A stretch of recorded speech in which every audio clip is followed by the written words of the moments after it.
दरसगाह हैं यहाँ पे, जैसे दरसगाह है, दैट इज़ गुड, वो रिलीजियस तालीम देते हैं, वो दैट इज़ वन थिंग, अच्छी बात है। लेकिन हम उनको साइंस से दूर करते हैं। मेरा नेक्स्ट है कि मैं उनके पास भी जाऊँगा, मैं मौलवी साहब के पास भी जाऊँगा, मैं दरसगाह के जो हेड्स हैं उनके पास भी जाऊँगा। Hello and welcome to Awaz the Voice Interviews. I'm Nazir Ganai. Today we are joined by a very special guest. He is Additional Director, Department of Science and Technology, J&K Government, Dr. Nasir Shah. Dr. Nasir Shah is seen going to different offices, highest offices of the state, also to different schools, colleges, with a small message. And that message is a picture of any prominent scientist who has done remarkable work in a particular field. Doctor साहब बहुत बहुत शुक्रिया।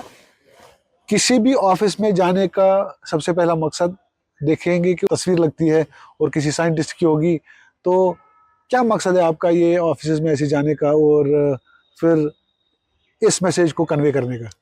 Actually जब भी मैं कहीं भी जाता हूँ तो मैंने हमेशा देखा है कि या तो टूलिप गार्डन का फोटोग्राफ हो कहीं to promote tourism, Nishat garden का फोटोग्राफ हो टू प्रमोट टूरिज्म, या कोई और चीज़ मजहबी कोई तस्वीर किसी जगह टू प्रमोट रिलीजन। मगर मैंने कहीं भी नहीं देखा कि किसी साइंटिस्ट का फोटोग्राफ कहीं हो। Even in the educational institution, even university, मैंने कहीं भी नहीं देखा कि किसी साइंटिस्ट का फोटोग्राफ पीछे से लगा हो ताकि ये एक मैसेज दे कि इस साइंटिस्ट ने क्या काम किया है, इसका भी तो कोई कंट्रीब्यूशन है। बिल्कुल। ये फोटोग्राफ लगाने से क्या होगा कि ये फोटोग्राफ लगाने से ये होगा कि जब भी पब्लिक या कोई भी बंदा वहाँ से गुजरेगा, कम से कम उसकी नज़र उस फोटोग्राफ पे पड़ेगी, उस साइंटिस्ट पे पड़ेगी, न्यूटन पे पड़ेगी, आइंस्टाइन पे पड़ेगी, या किसी और साइंटिस्ट पे पड़ेगी। उसका कंट्रीब्यूशन क्या है, कम से कम उसका कंट्रीब्यूशन हमें भूलना नहीं चाहिए। अगर हम इन साइंटिस्ट का कंट्रीब्यूशन भूल जाएंगे then will tend to zero. अगर इलेक्ट्रिसिटी 5 मिनट के लिए हम बंद करते हैं, कितना परेशानी उठेगी पूरे सिस्टम में, सारा सिस्टम ही हमारा कोलैप्स हो जाएगा। लेकिन कभी भी हमने एडिसन का फोटोग्राफ किसी भी इंस्टीट्यूशन में नहीं रखा है, स्कूल में नहीं रखा है, कॉलेज में नहीं रखा है। तो मैंने क्या किया काम, मैंने एक मिशन स्टार्ट किया कि मैंने कहा कि मैं हर एक को, चाहे वो ब्यूरोक्रेट हो, चाहे वो पॉलिटिशियन हो, चाहे वो एक आम इंसान हो, मैं उसके पास जाऊंगा, मैं खुद उसके पास एक फोटोग्राफ ले लूँगा एक किसी साइंटिस्ट का, और उसके नीचे में एक कैप्शन लगाता हूँ कि इस साइंटिस्ट का नाम ये है, ये इस साल में पैदा हुआ और इस साल में इसकी मौत हुई है, लेकिन इसका कंट्रीब्यूशन क्या है, वो कंट्रीब्यूशन नीचे हर एक फोटोग्राफ के पास लिखा है, ताकि वो बंदा वो अपने कमरे में वो फोटोग्राफ लगाएगा और जो भी उसके कमरे से गुजरेगा या उसके कमरे में एंटर करेगा, कम से कम उसकी नज़र उस साइंटिस्ट पे पहुंच जाएगी। इसमें क्या है, ये एक मैसेज है। ये मैं एक्चुअली फोटोग्राफ नहीं देना चाहता हूँ, ये एक मैसेज है कि मैं चाहता हूँ कि वाइस चांसलर के कमरे में साइंसदानों का फोटोग्राफ होना चाहिए, जो कि नहीं है अनफॉर्चुनेटली।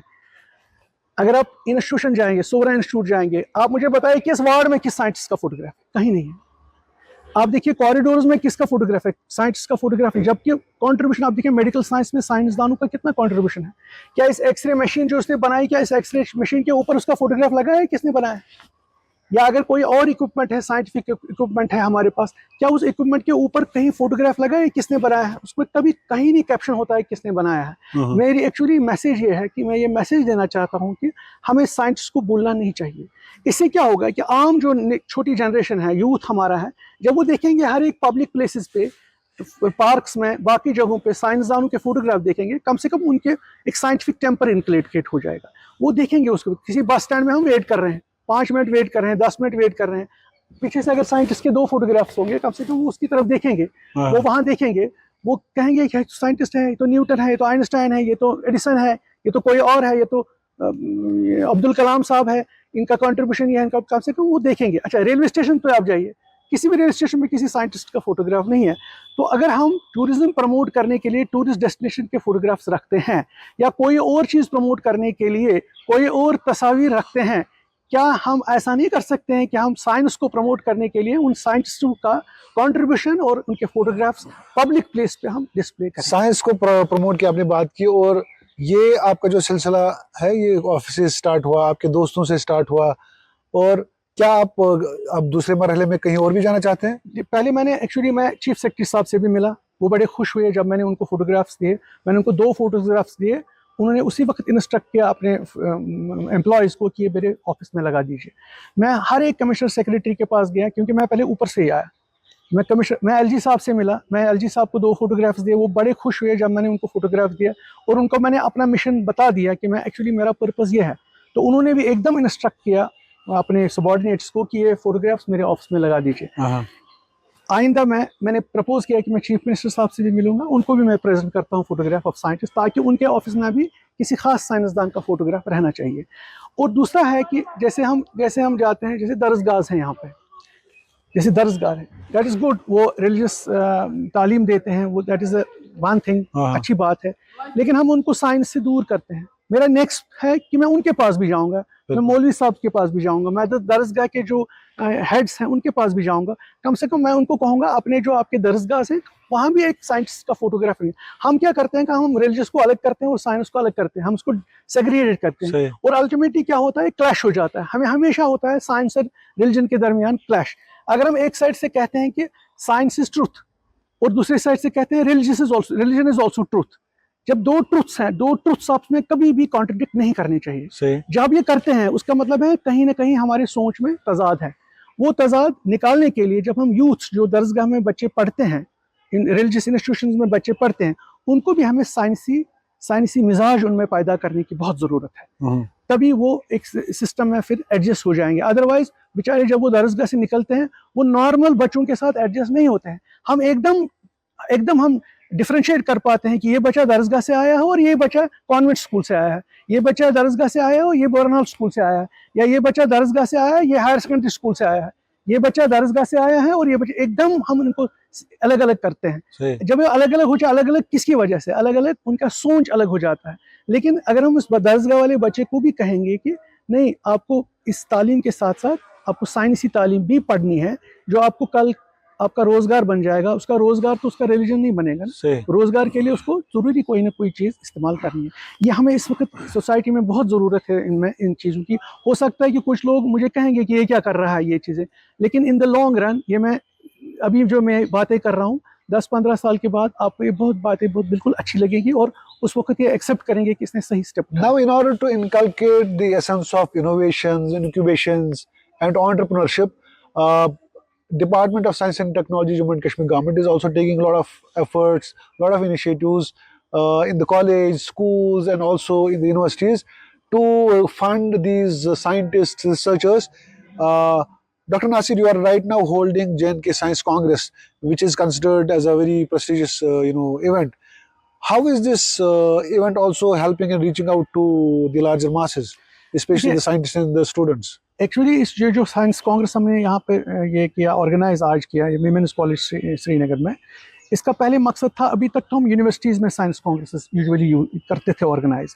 जैसे हमने लास्ट टाइम किया था एग्रीकल्चर यूनिवर्सिटी जम्मू में किया था, एग्रीकल्चर यूनिवर्सिटी कश्मीर में किया था, कश्मीर यूनिवर्सिटी में किया था, जम्मू यूनिवर्सिटी में किया था। लेकिन मैंने इस बार सोचा कि क्यों ना हम कॉलेज से स्टार्ट करेंगे, एक साइंस कांग्रेस हम कॉलेज में भी ऑर्गेनाइज करेंगे, ताकि कॉलेज के बच्चों को भी ये पता चलेगा कि आगे आगे क्या क्या करना है, हमें रिसर्च करना है, catch them young types, catch them young. इसीलिए हमने, मेरा पर्पस था कि कॉलेज के बच्चे भी इसमें पार्टिसिपेट करें। अभी तक कॉलेज के बच्चे इनमें पार्टिसिपेट नहीं करते थे। जब हम यूनिवर्सिटी में करते थे कॉलेज के बच्चे पार्टिसिपेट नहीं कर पाते थे। इस बार मैंने डेलिबरेटली कॉलेज से स्टार्ट किया और कॉलेज के तमाम बच्चे इसमें पार्टिसिपेट कर रहे थे। आज आपने देखा कम से कम 400-500 बच्चे हमारे पास यहाँ थे। उनमें स्कॉलर्स भी थे, उनमें रिसर्चर्स भी थे, उनमें फैकल्टी मेंबर्स भी डिफरेंट कॉलेज से आए थे, यूनिवर्सिटी से आए थे। और आपने देखा कि बाहर के यूनिवर्सिटी से भी कुछ लोग एक्सपर्ट्स आए थे जिन्होंने यहाँ लेक्चर, कीनोट एड्रेसेस वगैरह डिलीवर किए थे। मेन मकसद इसका जो है वो है कि हम इन साइंटिस्टों को, इन स्टूडेंट्स को एक ही प्लेटफॉर्म पे लाएंगे, ताकि अपना रिसर्च जो इनका है वो आपस में डिस्कस करेंगे, आपस में शेयर करेंगे। और ये इनका शेयर जो है, ये डिस्कशंस जो होंगे उनको एक डॉक्यूमेंट करते हैं। बिल्कुल। और डॉक्यूमेंट के बाद हम इसको रिलीज करवाएंगे बाज़ाब्ता। डॉक्टर साहब, जो आपको देखने वाले हैं, खास तौर से स्टूडेंट्स जो साइंस में रुचि रखते होंगे, जो रिसर्च, इनोवेशंस में, इंक्यूबेशंस में इसमें रुचि रखते होंगे, आपके डिपार्टमेंट के साथ वो कैसे मुंसलिक हो सकते हैं, उसके बारे में बताएं। देखिए, एक्चुअली हम क्या काम करते हैं, हमारा डिपार्टमेंट हर साल 2-2 साल के बाद एक एडवर्टीजमेंट निकालता है थ्रू न्यूज़पेपर्स, वेबसाइट्स पे हमारा एक, और हम नोटिस भी सर्कुलेट करते हैं तमाम यूनिवर्सिटीज़ को, कॉलेजेस को, कि we are inviting the applications for the research projects. Okay. हम रिसर्च प्रोजेक्ट्स के लिए बाज़ाब्ता एप्लीकेशंस इनवाइट करते हैं एट अ पर्टिकुलर टाइम। जब हमारे पास इस बार हमारे आए थे 800 एप्लीकेशंस आए थे। 800 में से फिर हमने क्या किया था, कहा हमने एक स्क्रीनिंग कमेटी बनाई थी, हेडेड बाय एमिनेंट साइंटिस्ट्स, अच्छे लोग थे उसमें, टेक्निकल कमेटी बनी थी। उन टेक्निकल कमेटियों वालों ने 274 प्रोजेक्ट्स उसमें से सिलेक्ट किए थे आउट ऑफ 800 अप्रूव हो गए, जो अप्रूव हो गए, जिनको हमने इस साल फंडिंग स्टार्ट की, यानी फर्स्ट ईयर का जो फंड है वो हमने ऑलमोस्ट 90% उनको डिसबर्स कर दिया। So what is the basic amount of fund that you give to any researcher? हमने actually small and medium projects हमने स्टार्ट किया, क्योंकि फंडिंग का भी ख्याल रखना होता है।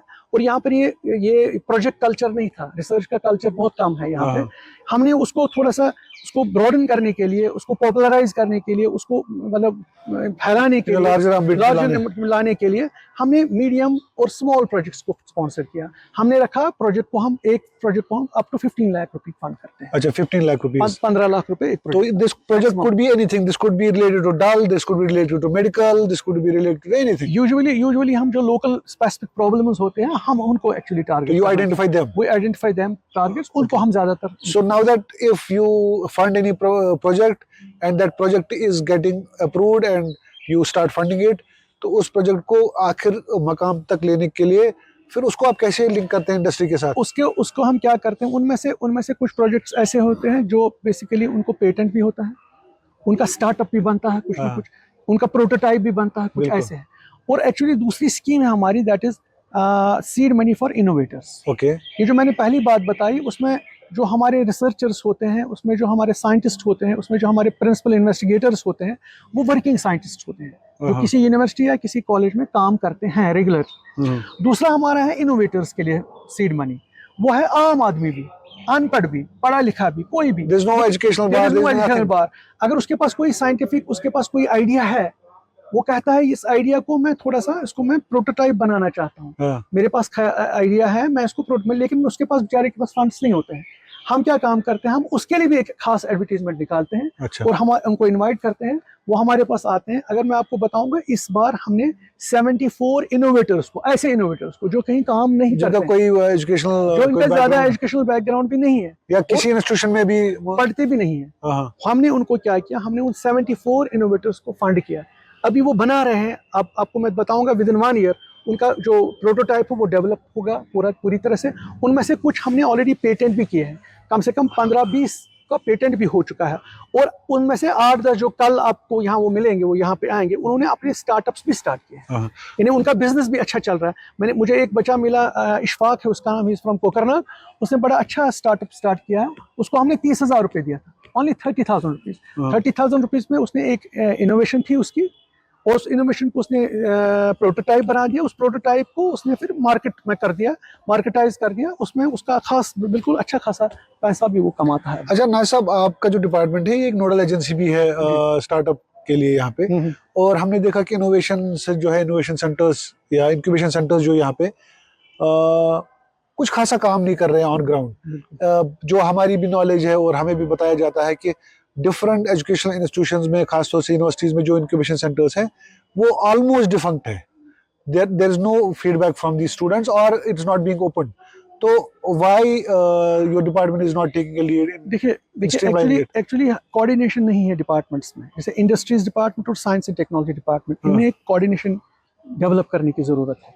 जब तक हम एक्चुअली जो हमारा काम है इसको सीड मनी देना, ताकि ये अपना जो आइडिया है इसको प्रोटोटाइप बनाएगा, प्रोटोटाइप बनाने तक हमारा काम है। उसके बाद इसकी हैंड होल्डिंग की ज़रूरत है, उसके आगे इंडस्ट्रीज डिपार्टमेंट को आगे आना। अगर इसने कोई चीज़ बनाया तो आगे जाके उसको इंडस्ट्रीज डिपार्टमेंट के साथ टाइप करने की सख्त जरूरत है। उसके लिए एक्चुअली हम चाहते हैं, इस बार हम क्या करेंगे काम, हम एक ब्रेनस्टॉर्मिंग सेशन करेंगे बिटवीन द डिफरेंट डिपार्टमेंट्स, जैसे इंडस्ट्रीज डिपार्टमेंट है, साइंस एंड टेक्नोलॉजी डिपार्टमेंट है, टूरिज्म डिपार्टमेंट है, मेडिकल हेल्थ डिपार्टमेंट है। ऐसे डिपार्टमेंट्स अगर आगे आ जाएंगे, हम एक ब्रेनस्टॉर्मिंग सेशन करेंगे, एक वर्कशॉप करेंगे, आपस में डिस्कशन करेंगे कि ताकि जो इनोवेटर्स हैं ये बेचारे कैसे इनका हैंड होल्डिंग हो जाएगा, ताकि ये अपना बिजनेस, अपना वेंचर स्टार्ट कर सके। तो I think you should also invite stakeholders for that, क्योंकि दैट इज वेरी इंपॉर्टेंट। और दूसरा चीज ये है कि अगर इन्वेस्टर्स भी आते हैं बाहर से, अगर हमें कोई चीज अच्छा लगता है, कोई चीज किसी ने प्रोटोटाइप अच्छा बनाया है, और अगर बाहर से भी कोई इन्वेस्टर आना चाहता है, वो इसमें इन्वेस्ट करें, लेकिन उसके लिए तो गवर्नमेंट लेवल पे हमें आगे इसको टेकअप करने की जरूरत है। चलिए डॉक्टर साहब, हम we wish you all the best for streamlining all this, and आप अपनी जो है, आपका मिशन जो है तस्वीरों को लेके वो तस्वीर आप जारी रखें, अपने जो ऑफिस है या मदरसे हैं या कोई भी इंस्टीट्यूशंस है, तो उसको लेके आप अपना मिशन जारी रखें। बहुत बहुत शुक्रिया हमें अपना thank you, thank you, thank you, so बहुत- नाइस।